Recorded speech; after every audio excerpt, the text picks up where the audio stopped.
بسم اللہ الرحمن الرحیم۔ سیدنا حسن رضی اللہ تعالیٰ عنہ کے جنازے پر تیر چلائے گئے تھے یا نہیں، اس سلسلے میں مرزا جہلمی کا تقریباً 4 سال پہلے کا بیان یہ ہے کہ یہ بات بالکل ثابت نہیں ہے۔ امیر معاویہ کو رضی اللہ تعالیٰ عنہ کیوں کہتے ہیں؟ حالانکہ انہوں نے امام حسن کے جنازے پر تیر چلوائے۔ نبی علیہ السلام نے فرمایا جس نے میرے اہل بیت کو دکھ پہنچایا اس نے مجھے دکھ پہنچایا۔ یہ امام حسن کے جنازے میں تیر چلانے والی بات بالکل ثابت نہیں ہے۔ یہ امام حسن کے جنازے میں تیر چلانے والی بات بالکل ثابت نہیں ہے۔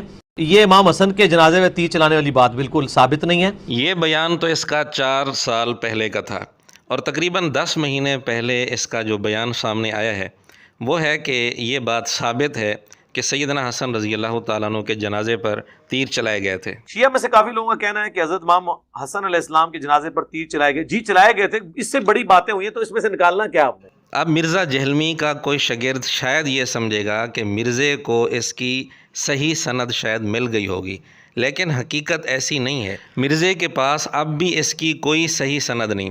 اگر تجربہ کرنا ہو تو بے شک مرزے کے شاگرد اس کا تجربہ کر سکتے ہیں اور اس سے صحیح سند کا مطالبہ کر کے ان کو اندازہ ہو سکتا ہے کہ واقعتاً صحیح سند اس کے پاس ہے یا نہیں۔ ہم آپ کو بتاتے ہیں کہ اصل مسئلہ کیا ہے، اور وہ بھی ہم مرزے کی زبان سے یہ بات ثابت کریں گے۔ مسئلہ اصل یہ ہے کہ شروع میں مرزے نے کچھ ایسی باتیں کی تھیں جن کو سن کر اہل سنت کے نوجوان یہ سمجھتے تھے کہ یہ اہل سنت کی طرف سے دفاع کر رہا ہے، رافضیوں کو جواب دے رہا ہے۔ ایسی کچھ باتوں کی وجہ سے اہل سنت کے کچھ نوجوان اس کے متعلق حسن ظن میں مبتلا ہو گئے کہ یہ بندہ اہل سنت میں سے ہے، اور مرزے کا اصل مقصد بھی یہی تھا کہ اہل سنت کا مجھ پر اعتماد ہو جائے۔ جب اس نے اہل سنت کا اعتماد کسی درجے میں حاصل کر لیا اور عام لوگ جو اس کی حقیقت کو نہیں سمجھ سکتے تھے وہ اس کے جال میں پھنس گئے، تو پھر اس نے آہستہ آہستہ اپنی اصلیت ظاہر کرنا شروع کر دی۔ اس کی بہت ساری مثالیں اور نمونے پیش کیے جا سکتے ہیں۔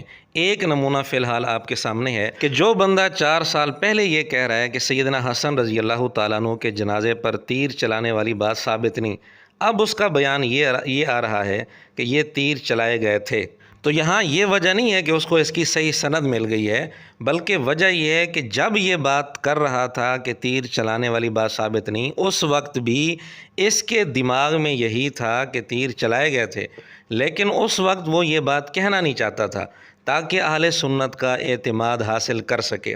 جب اس نے اہل سنت کے کچھ نوجوانوں کا اعتماد حاصل کر لیا جنہوں نے لا علمی میں اس کے متعلق حسن ظن رکھ لیا، تو اس نے اب اس قسم کی باتیں کرنا شروع کر دیں کہ واقعتاً تیر چلائے گئے تھے۔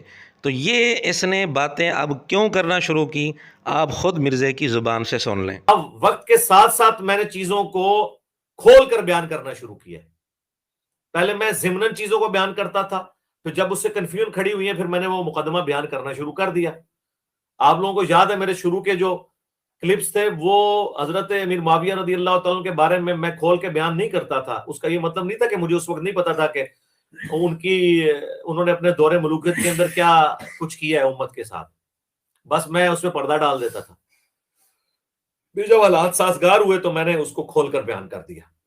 جی ناظرین، آپ نے مرزے کی زبان سے سن لیا کہ اس وقت حالات سازگار نہیں تھے، اس لیے میں کھول کر یہ چیزیں بیان نہیں کرتا تھا۔